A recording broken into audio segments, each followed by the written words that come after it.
in the last stream, we started working on a couple of things. We got a glitch sword, which allowed us to very quickly level up our Blaze and Witch data model, which we then used over here in our simulation chambers to, of course, make Blaze and Witch pristine matter, which are then being used in the loot fabricators to produce redstone, sulfur, and blaze rods. The blaze rods are being pulverized, everything else is being sent to the tier 1 crafter, and all of that is coming together to make the pyrotheum dust, which is then being put into the petrified fuel generator. You can see between streams, this system has been running, and we now have about 6 stacks of pyrotheum dust backed up, as well as an energy cell that is full of power. Now, you may remember that between or at the end of the last stream, I did say that I was going to move all of this. It was very temporary, and I was going to set up a new base. And that's kind of what I started working on. You can kind of see on the minimap there that there was the beginnings of a new base. And I haven't quite gotten around to moving everything. As you can see, I have moved some things, like our smeltery is no longer here. Our refined storage system has been moved. But some of the stuff, like our storage drawers and the deep mob learning stuff, as well as all of our farms, are still kind of hanging around here for a little bit. And that's because we've still got work to do on the base. But this is kind of the work in progress that I have been working on here.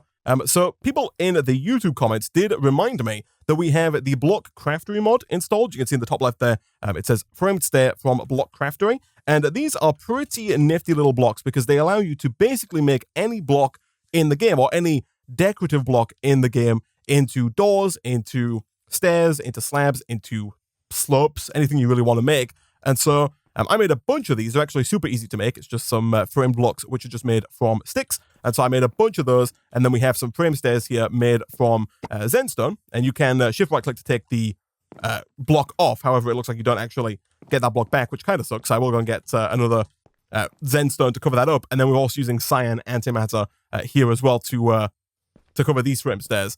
But then inside, the reason why my frame rate is very low is because I've decided to use these inverted skyblocks right here. These skyblocks are pretty nifty. I really like them, but they're also very, like, heavy on the game. Like, they cost a lot performance-wise to use.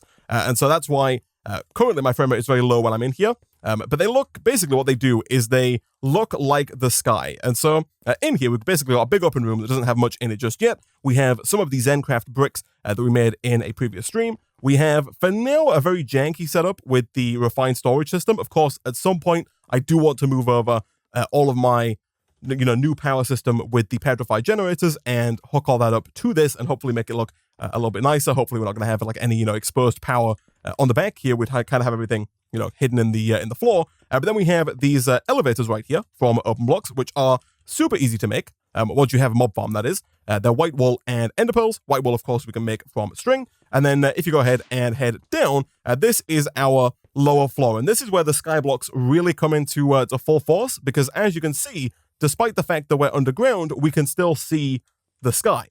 There are actually two kinds of skyblock. There is the standard skyblock, and then there is the inverted skyblock. So the standard skyblock looks like a gray block until you give it a redstone signal, at which point it then will mimic how the sky looks, like this. Whereas if you get the inverted skyblock, which is what I have, it's just a normal skyblock with a redstone torch, then it will always mimic the sky, which is what we currently have. So that's what I currently have on the roof of this kind of lower level and on the floor of this level right here. And I kind of like it. It is a little trippy, which is kind of the theme I was going for there. Like I said, the only problem that could arise is that it might be a little bit too expensive to have so many of these blocks in the base. So I might end up changing some of those in the future. But for now, I think it looks pretty cool. So down here, my plan is to have kind of more rooms coming off of this, which is why we have these kind of like 4 sides all around. And, right now they're just black antimatter, but eventually I do want to expand out and make a bigger base. But for now, we have the smeltery in the middle here, which I have made a little bit bigger. And I've also put some seared glass in to make it look a little bit nicer. And I brought down my tinker stuff, and kind of that's about it. We do also have the mob farm back here. Not really doing too much right now. Certain things are being thrown in the trash can, but everything else is just sat in this chest. And the reason for that, of course, is that right now all of our storage drawers are still over here. And the reason why I left the storage drawers is that I actually want to kind of change up the storage drawers that we have, right? Because at the moment, we have these basic storage drawers are made with oak wood, and while they look fine, they don't really suit this kind of, white antimatter look that we have going on over here. And actually, real quick, before I forget, let me grab a piece of Zenstone and cover up that stair right there. So you can just right-click to make them look like any block, which is pretty neat. But yeah, I want to get some nicer looking storage drawers. And the way we can do that is via the framing table right here. Now, the framing table is made with 5 trim of any kind. We did make a little bit of trim, I think, previously, to hook up our plastic drawer. And so, you know what, let me quickly go ahead and craft up a little bit more in the way of oak trim. Right now, we don't have any oak planks, but that is very fixable because I did do quite a bit of oak wood farming between streams.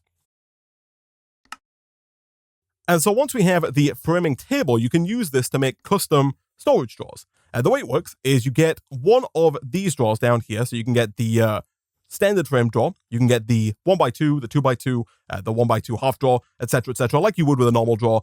So for example, if we wanted to get a 2x2 drawer, so those are the ones that we have over there, what we could do is we could come in here, grab one of these guys. Again, they're made in a very similar way to the way that the regular drawers are made, so it's mostly just a bunch of wood. But once you have the framed version, you can then use it in the framing table and make it look like really any block that you like, which is pretty neat. So for now, we'll put this down right about here, and we'll throw it in these framed drawers. And for example, if we wanted to use white antimatter for kind of the outer edge, we could put that up there, and now the whole drawer looks like white antimatter. We've kind of gone with like a cyan accent to a lot of the stuff here. So we have like the cyan Zen bricks, we've got cyan antimatter up there, and then we have, more cyan bricks down here.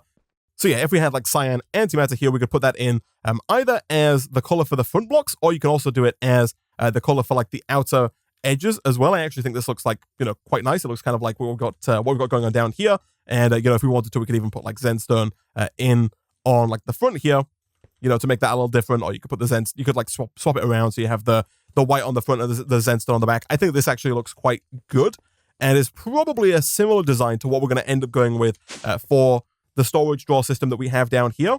I think we'll probably just take over like one of these walls, either this wall here or this wall here, and just have like a bunch of storage drawers in there for kind of general purpose items.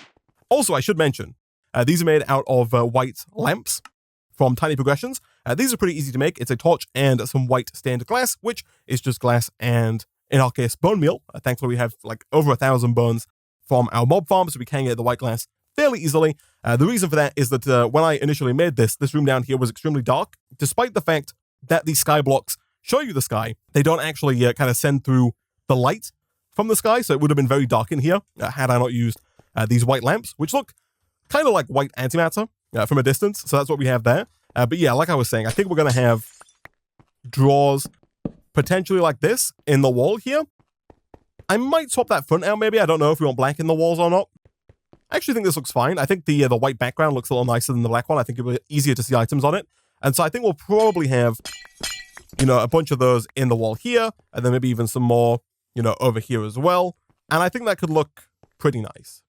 So we have both of our kind of sets of drawers here with most of the stuff that I want to move from our old area moved over, right? We've got all of our ingots. We've got, a few things like redstone and glowstone and nether quartz, etc. We've got our mob drops. And over here we have our compounds. Again, I don't want any actual elements in here, so not like hydrogen or oxygen or anything like that. All of those are over in here.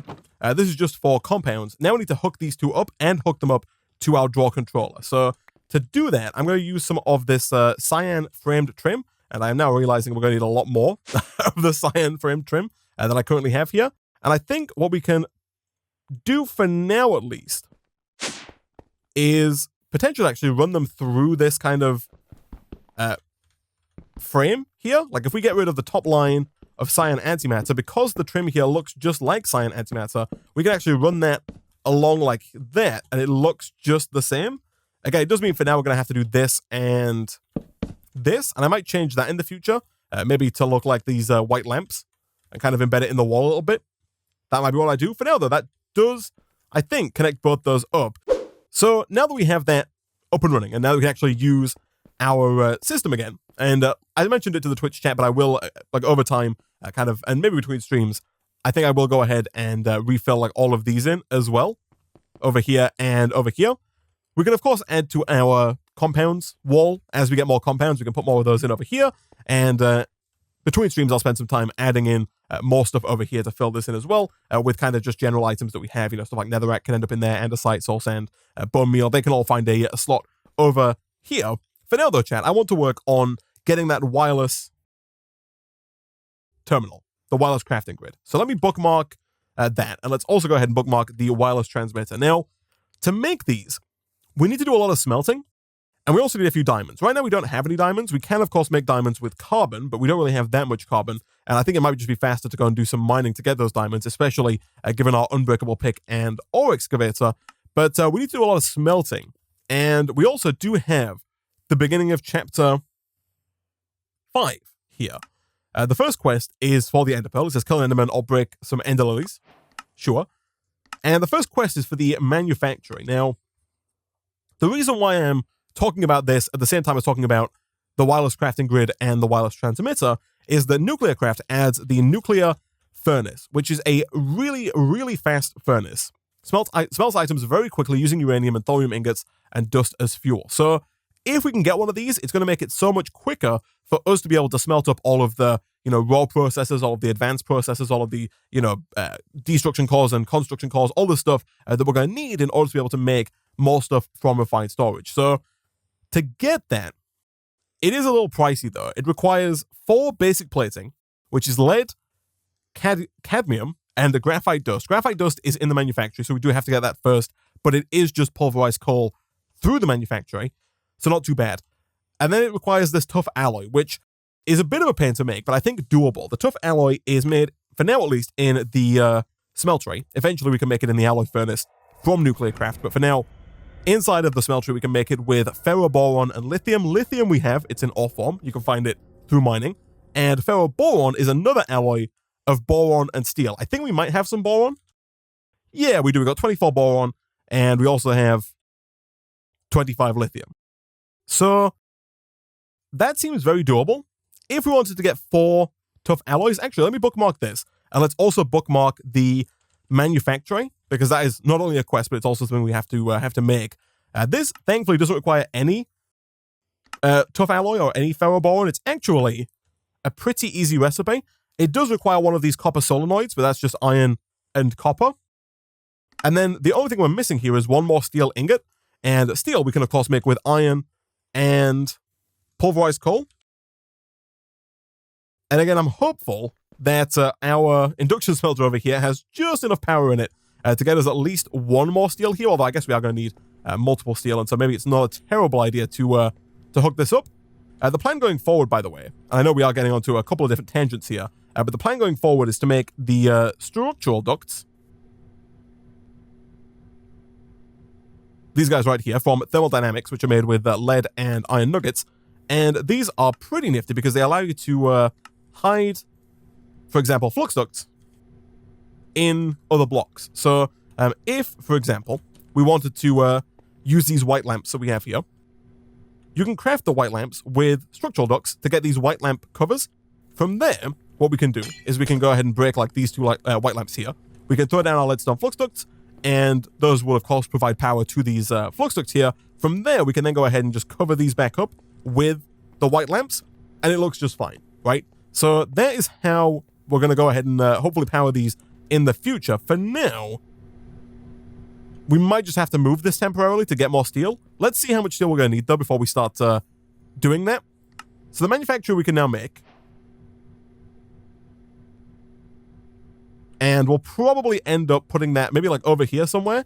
Like I think we'll probably have like 4 thermal expansion machines on this wall. And then we can maybe start putting some Nuclearcraft machines on this wall. And then, maybe some other mod machines over on this wall going forward. For now, though, I'm kind of tempted to go and grab, actually, the energy cell that we have over here. Again, we will come back to this power system. I do want to use this going forward, but I haven't yet found out where I'm going to put it in my base just yet. So for now, we are still using the lava power. But I want to put that down kind of between the dynamo and my controller. So like right here. And again, it's going to be a little janky. But if we just do this again, make sure that's pointing in the right direction. Make sure that's set to extract. Make sure you can input on the right side and output on the left. And then for now, we'll just put like an output on the top there for the manufacturer here. Like so. And that should allow us to begin turning pulverized coal into graphite. And again, if we're going to make the nuclear furnace, we need 4 graphite, I think, to get 4 basic plating, which is simply just 4 pulverized coal. This guy is pretty slow by default, but you can add speed and energy upgrades. The speed upgrades make it faster but use more power. The energy upgrades kind of tame that a little bit by bringing the power usage down, but they are quite expensive and probably not something we're going to look at too much today. We can unbookmark that now. And then the only thing we're missing now for the basic plating is the cadmium ingots. Cadmium we can get from cadmium sulfide, which you get from lime dye. So lime dye is green dye, and is it bone meal? Yeah. So that should get us a few ingots of the old cadmium here. And at that point, I think that's basically everything we need in order to get the plates. It is. Nice. So now the only thing that we're missing for the furnace here, outside of a regular furnace, is the tough alloy. So each tough alloy ingot requires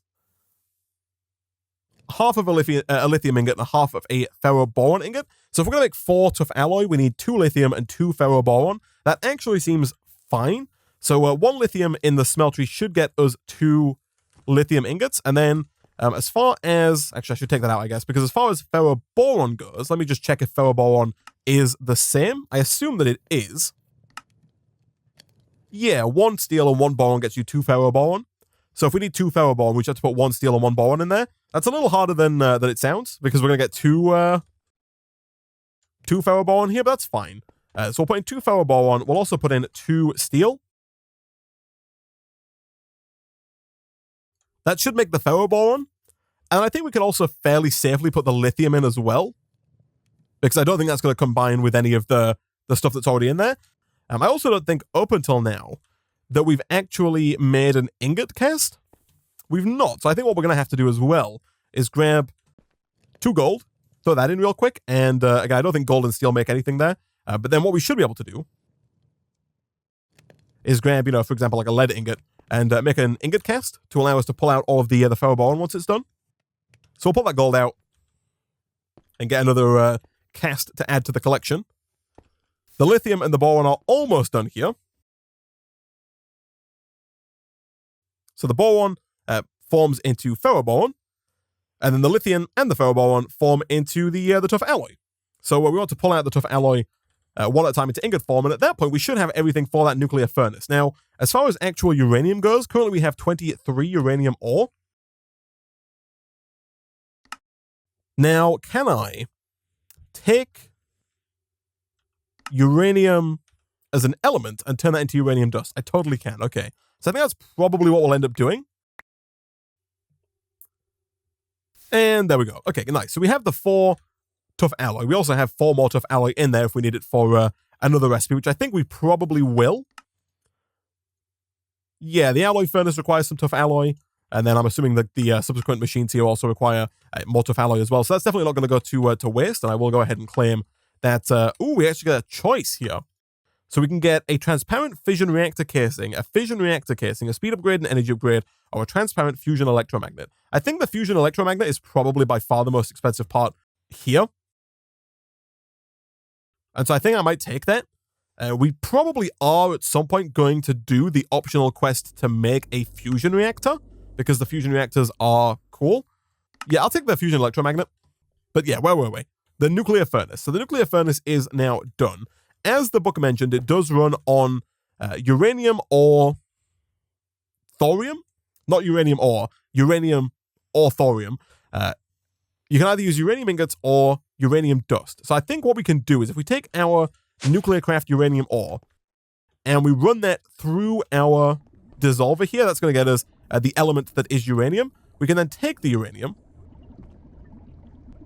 and over here, presumably we could make a uranium ingots. Yeah, we can either make uranium ingots or uranium dust. They're both the same in terms of like the amount of uranium required. And then from there, we should be able to use those uranium ingots as fuel in the nuclear furnace. Now, that might seem expensive, but compared to the iron furnace here, it is so much faster. For example, let's take some sand here. if I were to smelt up some sand, look at that. It's so much quicker. Compared to the iron furnace, it's so much faster. It does require uranium, of course, which is less than ideal, and we did just waste a little bit of uranium there to do that. But hopefully, if we can get this laser drill set up, we're going to get a more consistent supply of uranium, and hopefully we can use that in the nuclear furnace going forward as a decent source of fuel. For now, though, now that we have a nice fast furnace, let's have a look at this wireless crafting terminal and this wireless transmitter here. For that, we are going to have to go get some diamonds, chat, and so I'm going to quickly head on through to the mining dimension and see if I can't find 1, 2, 3 diamonds at least. So we can unbookmark our nuclear furnace now. And let's see. So the wireless transmitter, the machine casing here is actually nice and easy to make. And both of these, I believe, do need machine casing. So we'll make 2 of those. We then need at least 2, I think actually 3 advanced processors. I do want to, I think, probably keep my existing crafting grid, even though we are about to make something that kind of effectively does replace the crafting grid. I think I still like having this one around. But that should basically be everything for the transmitter. By default, the transmitter doesn't have a huge range, and I will put it down if I can, right about... Oh, it has to go on a cable, of course. So you have to put a cable down, you know, like this, and then have that on the cable, like so. Again, we'll probably move that in the future, but for now, that should work out just fine. And then as far as the wireless crafting grid goes, we do have to make another regular crafting grid, which requires 2 improved processors, 1 construction, and 1 destruction core. Okay, both of those, or all of that, I should say, seems very doable. Let's get some quartz. Let's go ahead and smelt that up over in our nice and fast furnace.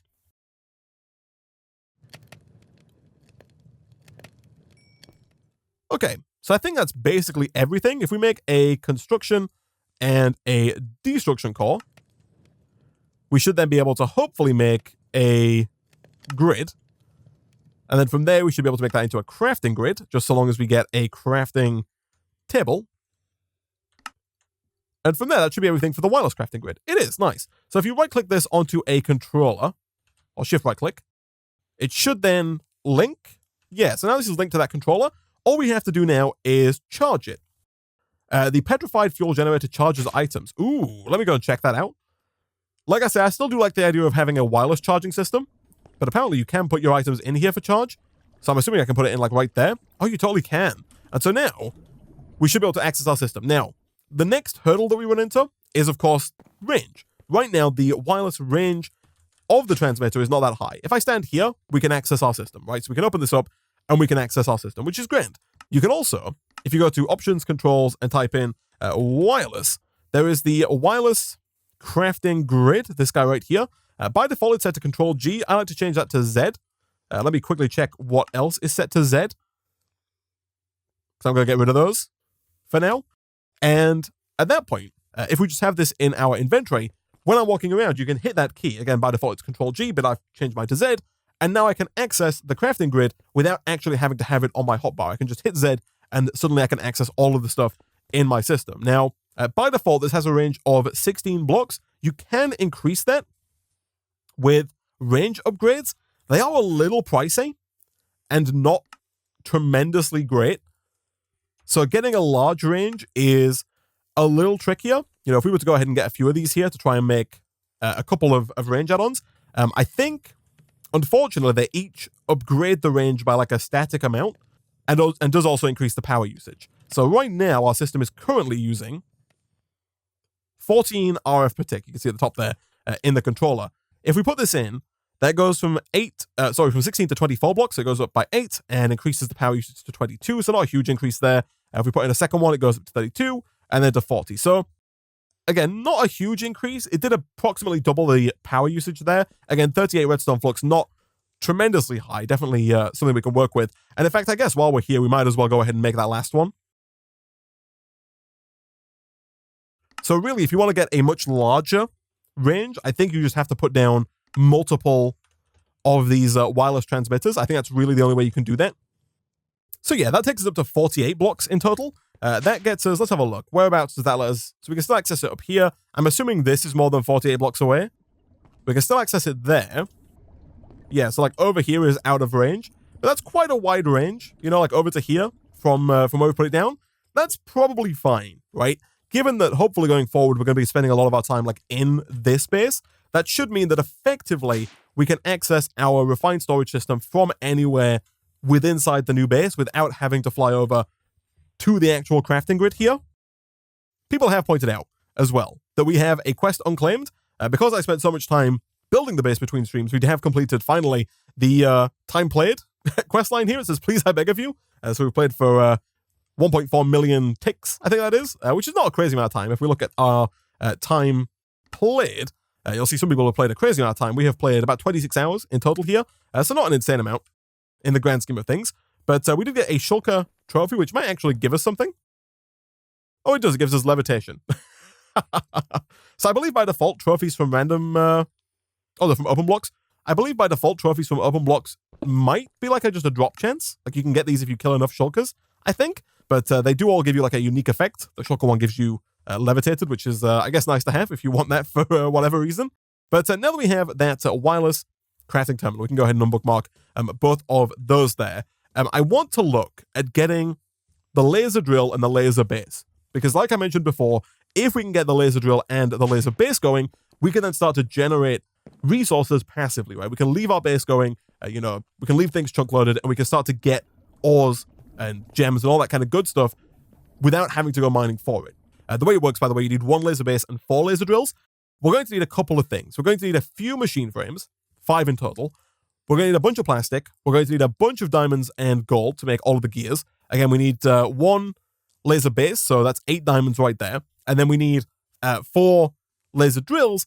And again, that's even more. That's what? 8. That's an extra 32 diamonds. So we need a lot of diamonds to make that work. But that's not the most difficult part. I think the hardest part about this is the laser lens, because the laser lens requires pink slime. And pink slime you acquire via the mob slaughter factory. This guy right here. So the way it works is you make the mob slaughter factory, and then you have it kill some kind of mobs. They can be hostile or passive. We're going to use hostile because we have our cursed earth farm right here. And much like the mob crusher, it kind of works in a very similar way to the mob crusher, but instead of killing the mobs and producing mob essence, like we did with the mob crusher, the mob slaughter factory kills the mobs and produces pink slime and liquid meat. The pink slime can then be used to make the pink slime balls required to make the white laser lenses required for the laser drill. So to make this, we're going to need yet another machine frame. And after that, the rest of this isn't too bad. We need 2 iron swords. We also need 2 iron axes, 1 redstone, 2 plastic, and then the gold gear. Again, we are running a little low on gold there, but that's fine. We do have enough to make 1 gold gear over here. What did I make the lead there for? Oh, of course, we were going to make the energetic infuse, which I still think is a good idea. I'm going to bookmark that. Because although we can charge our crafting grid with the petrified generator, I still do think that having wireless charging going forward is going to make life easier, right? It means that we don't have to go manually charge up our crafting grid periodically, which is going to be nice. For now, though, we have the mob slaughter factory. And so if we come over and we put that down over here, let's put it down like that. And then let's grab that range add-on that we made for the mob crusher in the last stream. And we'll put that in as well. And then in terms of power, I think for now, I'm going to move these 2 once again. I know I keep moving these, but they're kind of our best mobile source of power for the moment. If we do this and that should hopefully provide power. And you'll see that we're starting slowly but surely to get liquid meat and pink slime.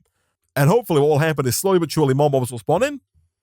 They'll be killed by the mob slaughter factory. Again, much like with the crusher, I'm hoping that the mob slaughter factory is fast enough to kill them before they get to the spikes, and it seems like it is. And what we have to do here is get like a bunch of pink slime. And in fact, I'm thinking it might, like my original plan was to just get enough pink slime to get the pink slime balls required to make the laser drill. But again, we need 4 laser drills, which means we need 16 pink slime. The way you get pink slime is you take a bucket of pink slime, which is 1,000 millibuckets, and you place it down. Once you place it down, eventually that pink slime will turn, the liquid pink slime will turn into a pink slime, like a pink Minecraft slime. At that point, you can then kill the pink slime, and it will drop a pink slime ball. So, if we want to get, it'll drop, maybe 1, maybe 2, maybe 3, if you're lucky, pink slime balls. If we're unlucky, that could take us 16 pink slimes, which would be 16 buckets worth of pink slime. And again, that's 16,000 millibuckets. Right now we have 264. So it could take us a while if we went that way about it. Another way that we could do it is we could use the mob duplicator that we made in the last stream, right? We could get one pink slime into the mob imprisonment tool, which currently is holding a witch, but we could release the witch, grab a pink slime, and then use the mob duplicator to get more witches. We do have, I believe, we've got 5 buckets worth of essence still in this tank. If the amount of essence required to spawn a pink slime is the same as to spawn a witch, that being 250 millibuckets, that's like 20 pink slimes right there worth of essence. So that might be a faster way of us doing it. It might be worth getting our first bucket, which we're already halfway towards, and then using that to duplicate it. So let's get a bucket here, because I believe that we should have pretty much our first bucket worth of pink slime. We do. So I think if we click here, you right click over here, you can get a bucket of pink slime. Let me get that mob imprisonment tool. And then for now we can go ahead and, you know what, let's just hide the witch kind of like back here for now, because we might need her in the future. So I'm just going to kind of pop her down over there, and we'll deal with her in a minute.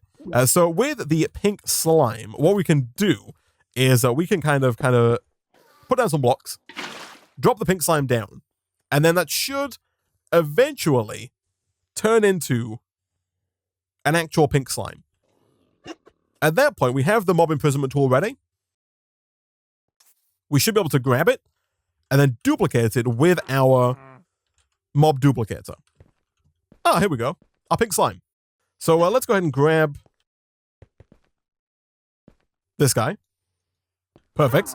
We can then take our mob duplicator, and again, I assume that these are going to spawn on top like they did before. So I think it's quite possible that we can do like this, and make sure that's set to output now on this side to receive power. And then if we get that tank full of essence, and we put that down like maybe here, and then we get like a fluid duct and a servo, we should be able to once again do something like this, pump this full, and then put our mob imprisonment tool in there. Oh my goodness, and I forgot that there was the possibility of getting a very, very large slime. Okay, so we run into a few problems here. The first problem is that my sword is actually broken. The second problem is that my slimes, that these slimes are going to start to overrun me. They're going to outnumber me in mere moments. So let me turn that off real quick. We need to get, and thankfully we have a wireless crafting terminal here. I need to make, quickly, a demon ingot sharpening kit. So I'm going to leave you guys down there for a second. Please behave. Let me get, like, 2 gold. And hopefully they're not going to despawn. I don't think they are going to. If I get 2 demon ingots here, I think we can make a demon ingot sharpening kit and repair our sword nice and quickly. At which point, I do very much so think that we should start putting some lapis on there. Which I think we can do, like, right now, right? If we come over to the, oh no, please. If we come over to the part builder. You know, I'm going to steal the part builder.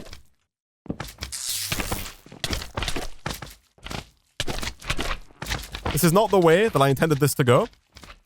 But if we steal the part builder, we can put some lapis on up here.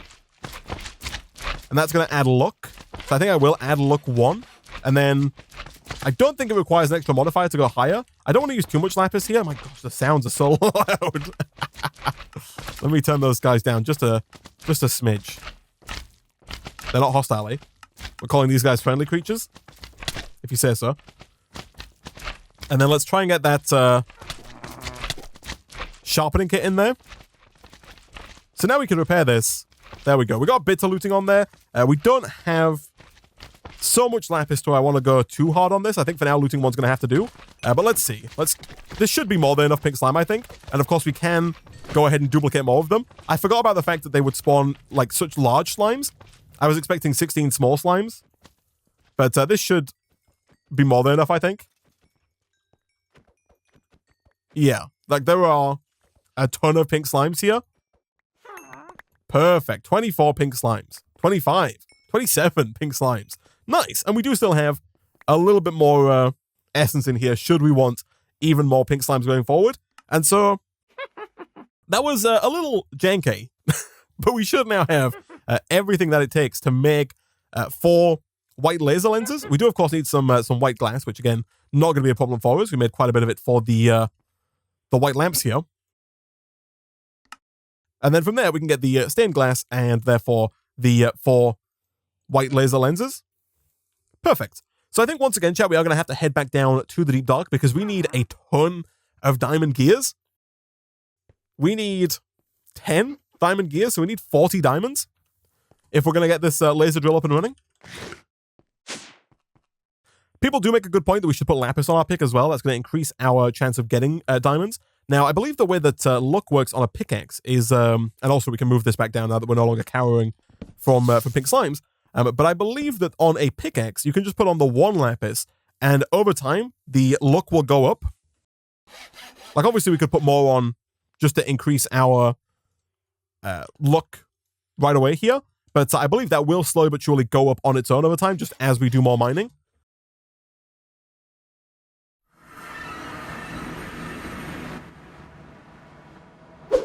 I'm being told that if we take a bucket of liquid meat, you can... Oh, yeah, that's perfect. So with... Oh, I love it. So with liquid meat, you can place it down, and it fills up your hunger. You just put it down, and it will feed you, which is fantastic. It is infinite food just by carrying this around, which is wonderful. We'll definitely take that. People have also pointed out that you can get mending moss here from loot crates. 2.2% chance. We do have, I think, quite a few. Yeah, we've got over a stack of the loot crates in here. Let me grab a stack of them. Let me quickly dump some stuff in here.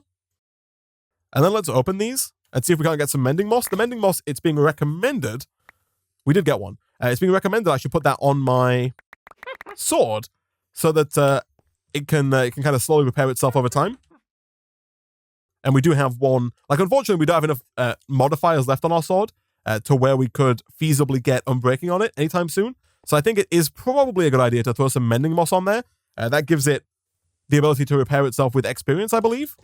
So we now have 48 diamonds, which I believe should be enough. We do have to turn almost all of them, I believe 40, into diamond gears. And I do also think that, for one, we should dump some of the stuff that we have in our inventory here. A large medical kit, eh? But we should also probably just, like, move this temporarily.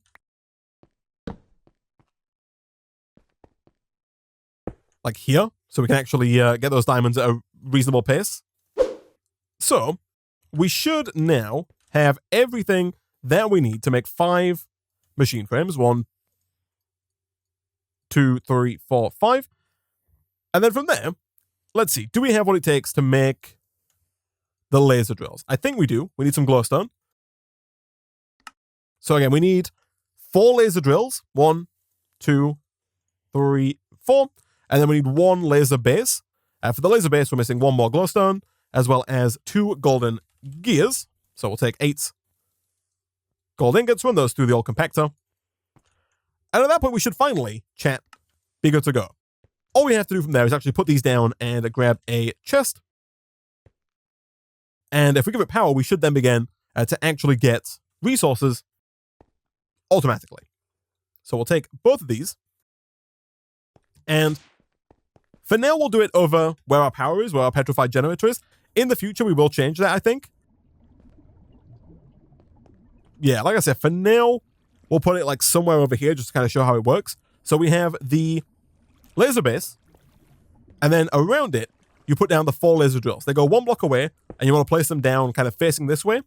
If you put them down facing the wrong way, they don't connect. You'll see it says no laser base. You want to make sure you put them down like this. And then that should now work. You do have to provide power to each laser drill. By default, each one of these uses 100 redstone flux per tick. You'll see it says right there, working energy buffer. So if you want to run all of these, it takes 400 redstone flux per tick. You can add these upgrades here from Tesla Core Lib, the tier 1 and tier 2 speed upgrades. They just require more redstone, more gold, and if you want the tier 2 speed upgrade, more diamonds. And those will allow you to speed these up to get resources faster. For now, though, I think this is going to be just fine. And so if we can grab some leadstone flux ducts, we can hopefully kind of connect all of these up. Again, this is going to be very janky, just as kind of a proof of concept. We are going to need a few more flux hooks here to get this to work. I think it does start working without all of the 4. Like, you can do this, I guess, with just 1 laser drill, maybe. It would just be much slower, and it's faster if you have all 4 of them down. Let me quickly craft up. We can get in range. Let's quickly craft up some more leadstone flux ducts. And I think going forward, we might end up making a few of these, like a few laser drills. Because they're not too difficult to make. And you'll see by default, they're not super fast either. Like, it is going to get there eventually. And when this gets to 100%, it should deposit out an ore into this chest. Oh, I see. Okay. So it actually deposited it into the internal buffer there. It looks like we might have to have like a, an item conduit or a transfer node. If we use the flat transfer node, we can probably go and just shift right click on that and then put the chest down on top. And that should auto push everything through into that chest there. So it takes a little while, and it does take 400 hours per tick for it to work, but it does generate free resources for us, and over time, this will, back up with a bunch of stuff that we can use, however we want. And like I said, we can put down quite a few of these if we want. Now that we can duplicate the pink slimes, all we have to do is put down the mob grinder to feed the mob essence into the mob duplicator to get more pink slime going forward. If we want to get, even more of these laser drills and laser bases, we can also look at getting the speed upgrades as well to make this even quicker. And there are also other resource generation blocks that we can make going forward as well, like the Quantum Quarry from Extra Utilities 2. This one is quite a bit more expensive and does require, I think, 20,000 redstone flux per tick in order to run, but does also provide a lot more resources as well. It is much faster, but that's definitely for later on down the line, because right now we're only producing like 1,200 redstone flux per tick, but hopefully, like I said, we can maybe set up a few of these, and eventually we will look at getting into like a fission reactor as well to produce, hopefully, multiple thousands of redstone flux per tick, and then potentially at some point into a fusion reactor to produce tens of thousands, if not hundreds of thousands of redstone flux per tick to really get things going and really start to generate a ton of resources for the late game, because the final chapter here does require a ton of resources. So that is kind of the plan for the late game. Next time, I think we'll come back. We will probably look at getting some more of these nuclear craft machines. I think we can probably get the main quests in Chapter 5 done fairly quickly. Like, the main quests are just these 6 along the middle here. All of the rest here are optional. I do think we'll do them, because I do want to get a fusion reactor. And then Chapter 6 gets us into Draconic Evolution as well, which gives some interesting stuff. We can also get a dimensional builder. I've actually not played with the dimension building aspect of RF tools in a long time, so I'll be interested to see how we can use that to our advantage. But yeah, I think between streams, I am once again going to try and do some more work on the base, try and move a lot of this stuff into the base. We'll find a place to put down a laser drill. We'll find a place to put like all of this stuff here. I do think we'll start looking into auto crafting in the next stream. We'll look at getting some of the crafters from Refined Storage. We can also look at Reborn Storage, which is an add-on mod for Refined Storage. And it allows you to make big multi-block crafters that you can then auto-craft with. It's a pretty nifty mod, and I think we definitely want to start looking at auto-crafting a bunch of items, and also looking at trying to automate the chemical dissolver and chemical combiner. And to do that, I think we're going to need quite a few of these going forward. But for now, guys, I'm going to go ahead and wrap up today's stream there.